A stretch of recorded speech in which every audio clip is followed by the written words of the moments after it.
when the Beaver Dam Beavers went to state. My Aunt Jo Carolyn told the scariest ghost stories. When the Beaver Dam Beavers went to state, we listened to the games on the AM radio in my Aunt Jo Carolyn's kitchen in the little stone house she and Paul and Brucey lived in below the hill across from the Centertown Baptist Church graveyard near sweet Olivia Dole's home. Our Rockport cousins, Gerald and Donnie Hoskins, played for Beaver Dam. They were coached by Ohio County legend W.M. Mossy Martin. They won their first round game against Glasgow handily, 79-61, but the quarterfinal was a barn burner. They played the all-black Lexington Dunbar team. It was neck and neck all the way, but Dunbar pulled away at the end and won 83-74. Larry Conley's Ashland team beat Dunbar in the championship game. We stood around my Aunt Jo Carolyn's kitchen table yelling for Beaver Dam to win, and we were sorely disappointed when they lost. But that night after the game, my Aunt Jo Carolyn said, "Why don't we walk up to the graveyard and I'll tell you all some true ghost stories?"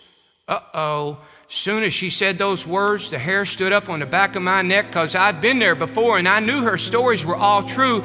So later that night, we huddled down right on top of the grave. My Aunt Jo Carolyn leaned her back up against the tombstone, and as the clouds drifted over the full moon, as the wind started whipping recklessly, my Aunt Jo Carolyn told us a story of the father who stood in the front yard departing for a long journey, and immediately after he hugged his wife and children, they stood open-mouthed as he vanished right before their eyes. And every year, if you go back to that house, which is just below Centertown on the Matanzas Road, if you stand in the front yard on this particular night, the same night we were sitting on the grave in the Centertown Baptist Church graveyard, when there's a full moon and the moon was full, well, you could hear that man yelling for his family, and you could hear his family screaming for him. And when my Aunt Jo Carolyn got to that part in the story, she screamed so loud her scream caught my blood on fire, and every hair on my head stood straight up, and suddenly all us kids were on our feet screaming and running as fast as we could to my Aunt Jo Carolyn's house. Oh my, oh my!